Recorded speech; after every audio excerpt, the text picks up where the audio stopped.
Hello students and welcome. See आज के session में हम रेशियो एंड प्रोपोर्शन देखेंगे। रेशियो एंड प्रोपोर्शन का कॉन्सेप्ट यानी कि इसके हम क्वेश्चंस को शुरू कर रहे हैं। तो देखिए, रेशियो एंड प्रोपोर्शन को समझने के लिए उसके कुछ कॉन्सेप्ट यानी कि बेसिक कॉन्सेप्ट को समझना बहुत जरूरी है। बेसिक कॉन्सेप्ट से रिलेटेड है कि मैं आपको यहाँ पर कुछ चीजें बताऊंगी और एक ऐसे कीवर्ड्स बताऊंगी जो कि रेशियो एंड प्रोपोर्शन का अपने आप में एक समरी है, जिसको करने के बाद आप कहीं से कुछ भी क्वेश्चंस लेते हैं तो आपको सारी चीजें क्लियर होगी कि proportion, ratios, compound, duplicate, triplicate सब चीजें कैसे की जाती है। ये उनको आइडेंटिफाई करना, उनको किस तरीके से यूज करना है क्वेश्चंस में, everything will be clear.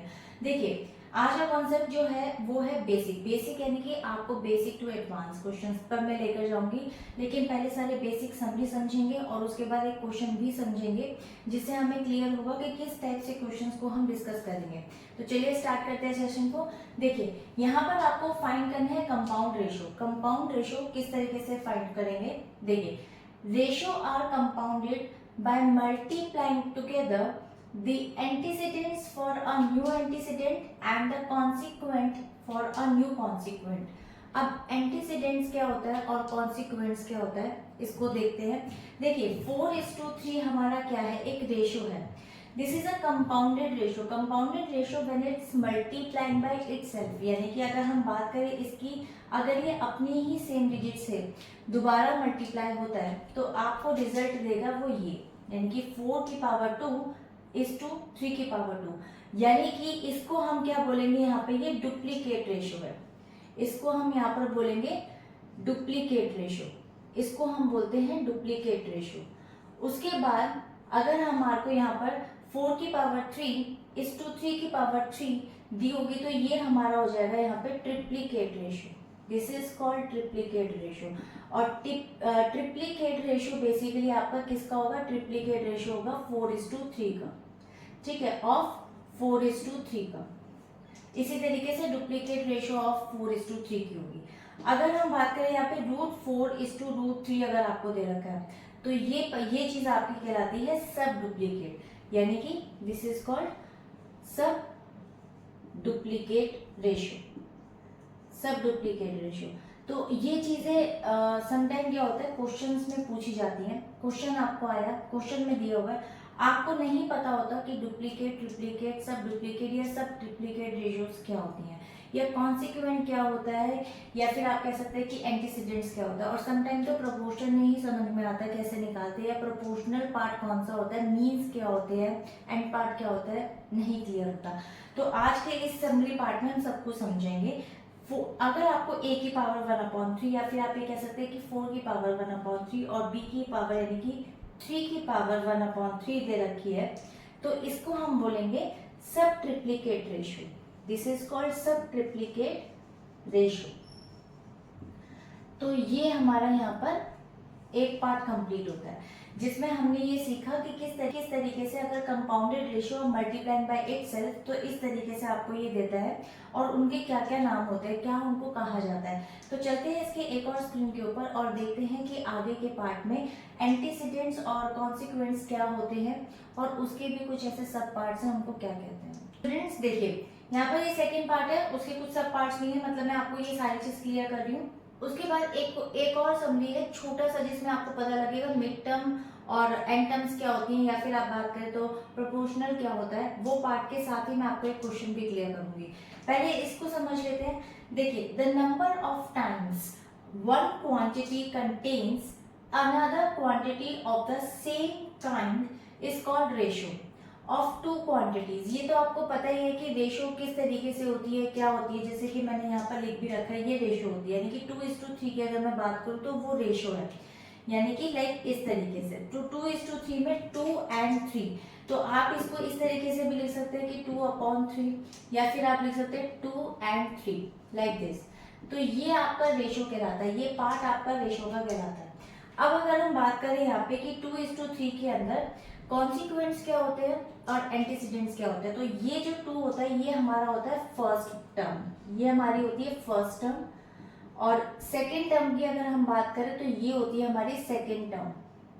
This is called second term. तो जो फर्स्ट टर्म होती है यानी कि 2, फर्स्ट टर्म को ही हम यहाँ पर क्या बोलते हैं? एंटीसीडेंट।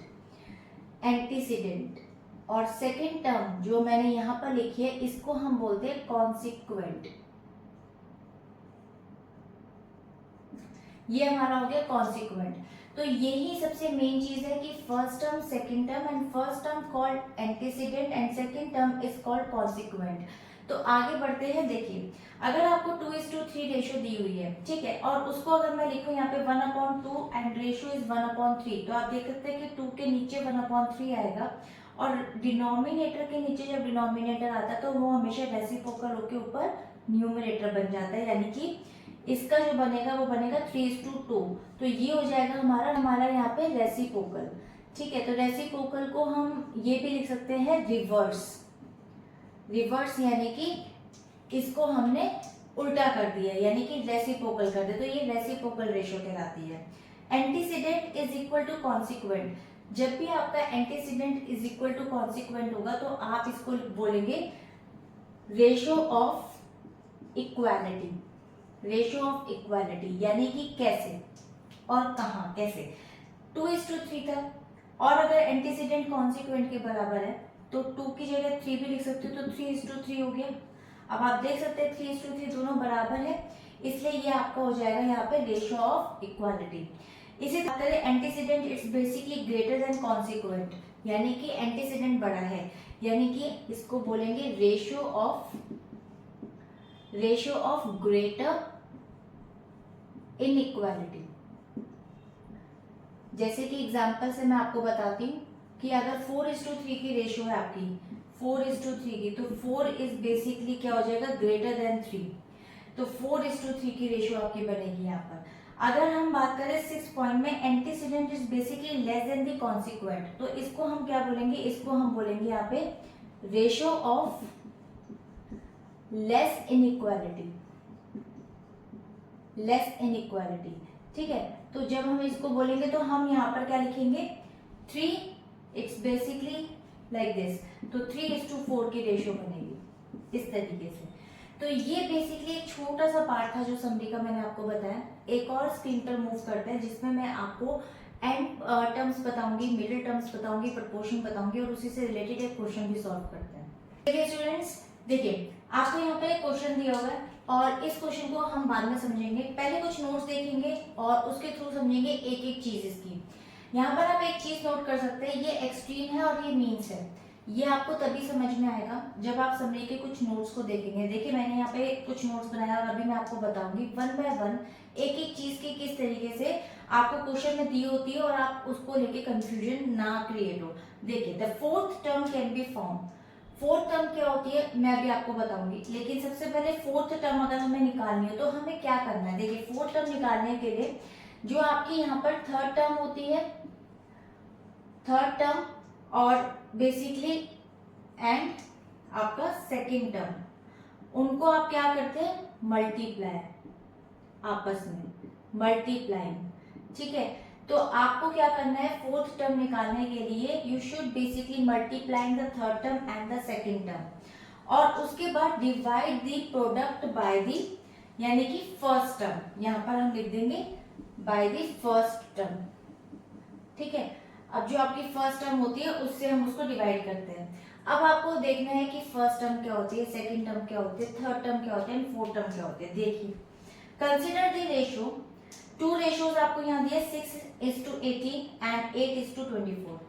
सबसे पहली चीज आप देख सकते हैं कि 18 is basically 1/3 of 6 and 24 is also the 1/3 of 8, ठीक है। Quality of 2 ratios is basically is called, यानी कि दोनों के अंदर ही आप देख सकते हैं 1/3 पार्ट था, तो इक्वालिटी ऑफ रेशियो हमारा जो कहलाता है वो कहलाता है हमारा प्रपोर्शन, जो ऊपर भी दिया हुआ है कि प्रपोर्शन होता क्या है, तो ये हमारा कहलाता है प्रपोर्शन। अब सबसे बड़ी चीज कि फर्स्ट टर्म क्या होती है, सेकंड टर्म क्या होती है। देखिए ये होती है हमारी फर्स्ट टर्म, ये होती है हमारी सेकंड टर्म, ये होती है हमारी थर्ड टर्म एंड ये होती है हमारी फोर्थ टर्म। ये फोर्थ होती है, ये थर्ड होती है, ये हमारी फर्स्ट होती है और ये हमारी सेकंड होती है।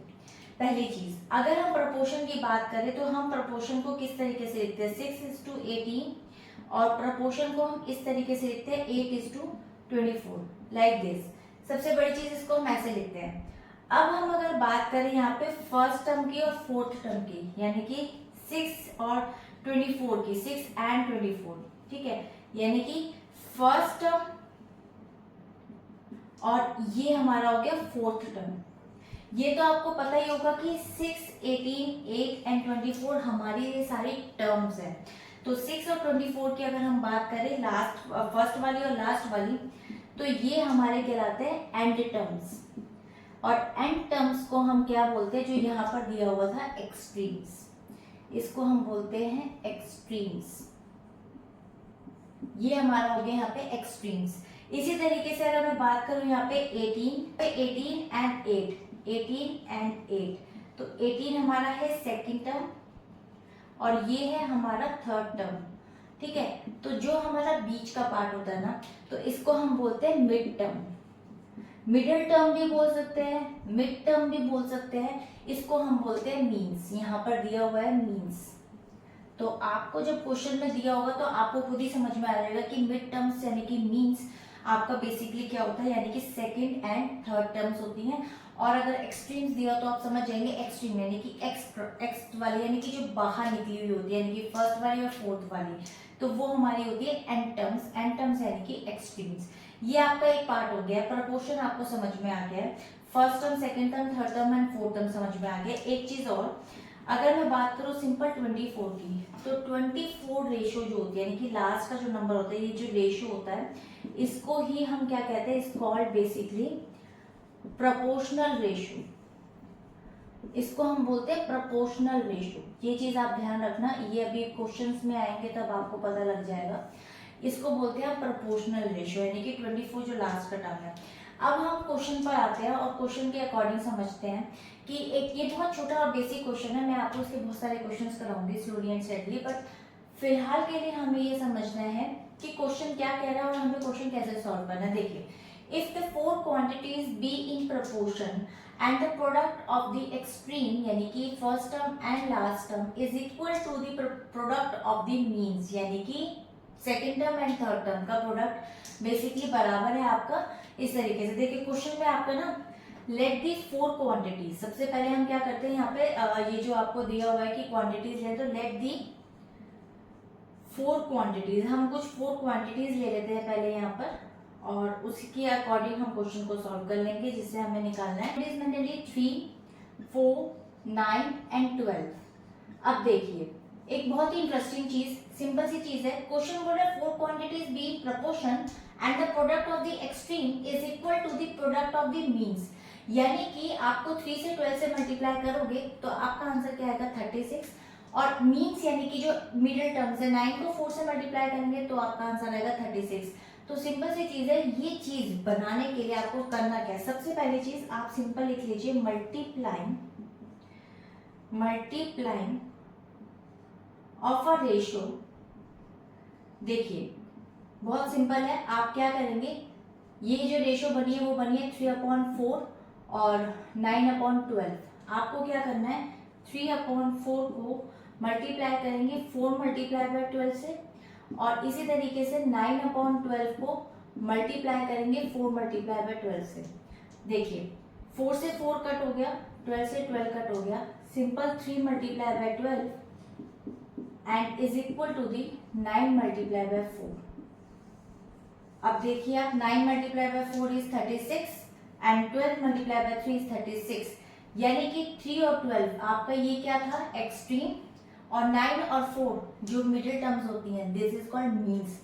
क्वेश्चन वही बोल रहा था कि मुझे आप ऐसी 4 क्वांटिटीज बना के दो जिसकी इक्वालिटी यानी कि प्रोपोर्शन में हो, पहली चीज यानी ये इक्वल हो, प्रोडक्ट ऑफ एक्सट्रीम आ जाए, इक्वल टू हो जाए वो प्रोडक्ट ऑफ मीन्स।